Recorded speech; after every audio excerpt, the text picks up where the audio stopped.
Welcome to all of you in the virtual classes, online classes. Dear students, in starting class, I have told you about the syllabus that the whole paper is divided into two sections, two parts. First parts contains prose, poetry, short story, and the play Merchant of Venice.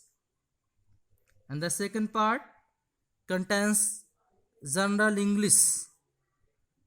Dear students, actually in this video I want to say that although the whole paper is divided into two parts or two sections and both parts are in equal marks, दोनों parts जो होंगे बराबर अंक के होंगे, eight the role of the section B is more important in the academic exam as well as competitive exam.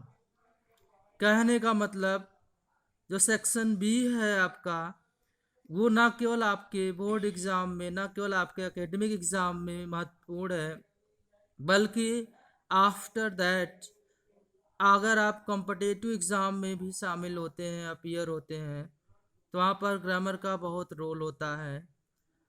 तो today we shall study about introduction of grammar and definition of grammar, या what is the main elements of grammar.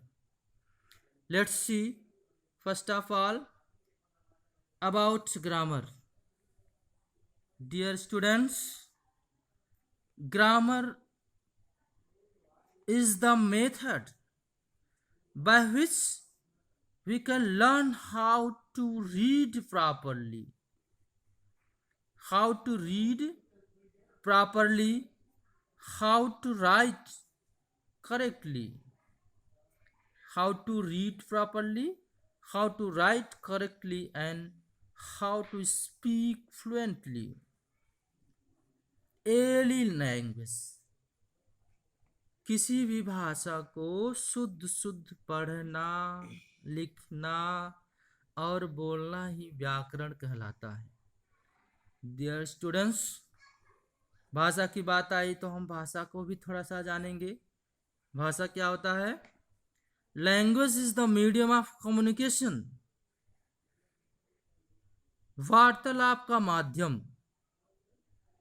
Mean to से language is the method by which a person, any of us, share his thoughts and feelings to another person.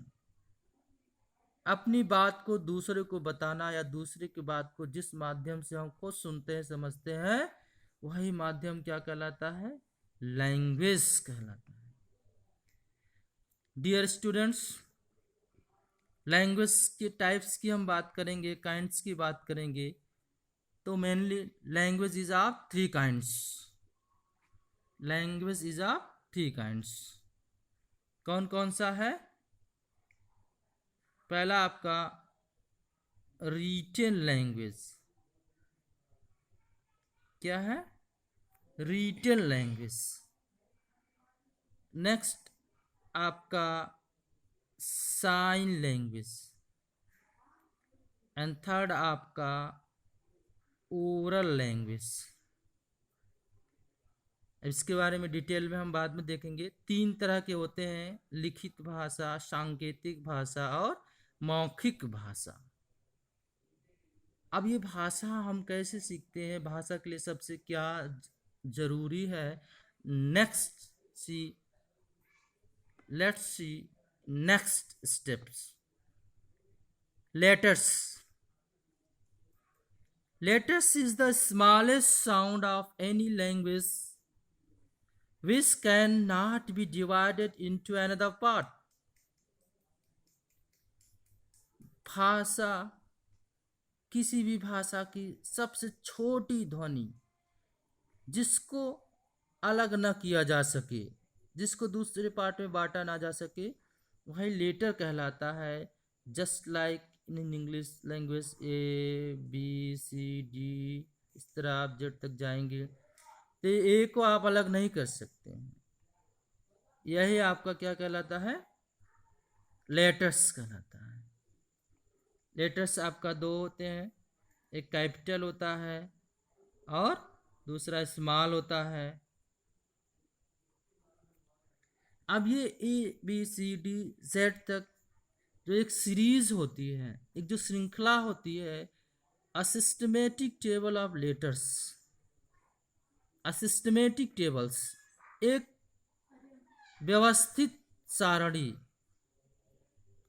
क्या कहलाती है, alphabet कहलाती है। वर्णमाला, वर्णमाला कितने प्रकार के होते हैं, वर्णमाला दो प्रकार के होते हैं, वॉवेल्स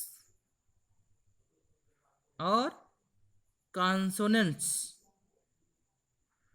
वॉवेल्स, कॉन्सोनेंट्स। आप जब लेटर्स के लिए वर्णमाला आपकी तैयार हो गई, वॉवेल कॉन्सोनेंट आपका क्लियर हो गया, तो आप नेक्स्ट स्टेप में वर्ड बनाना सीखते हैं। वर्ड की डिफिनेशन क्या है, how can be defined, a meaningful group of letters. Group of letters, अक्षरों का समूह, बट मीनिंगफुल, अर्थ युक्त हो, वही क्या कहलाएगा, वर्ड कहलाएगा। वर्ड से आपका फ्रेज बनता है। फ्रेज क्या होता है, a group of words having incomplete sense is called phrases. शब्दों का समूह होता है, बट जो उसकी सेंस होती है, जो उसकी मीनिंग होती है, वो कंप्लीट नहीं होता है। क्या होता है, इनकम्प्लीट सेंस होता है। ऐसे पार्ट को, ऐसे शब्द खंड को फ्रेज कहते हैं। फ्रेज भी वर्ड के समूह से बनता है, बट इसके जो सेंस होते हैं इनकम्प्लीट होते हैं। इसी तरह वर्ड्स के समूह से आपका सेंटेंस भी बनता है। A group of words having complete sense is called sentence. इसका पूर्ण अर्थ निकलता हो वह वाक्य कहलाता है। डियर स्टूडेंट्स, सेंटेंस को डिवाइड करेंगे on the basis of meaning, on the basis of structure. Sentence जब अर्थ के हिसाब से देखते हैं तो 5 प्रकार का होता है। Assertive sentence, interrogative sentence, imperative sentence, exclamatory sentence, optative sentence. Structure based जो होते हैं, सिंपल, कॉम्प्लेक्स, कंपाउंड। यह आपका जो ग्रामर की डिफिनेशन अभी हमने आपको बताया, अंत में आपका आता है सेंटेंस के स्ट्रक्चर और सेंटेंस जो मीनिंग बेस्ड है। इनको हम अगर अच्छे से समझते हैं तो हम पूरा ग्रामर समझ सकते हैं। तो ये आपके लिए होमवर्क है, आप अलग अलग से पढ़िएगा। इसके बाद हम नेक्स्ट टॉपिक जो हमारे सिलेबस में ग्रामर का है, नरेशन, उसको हम अगली वीडियो में आपको बताते हैं।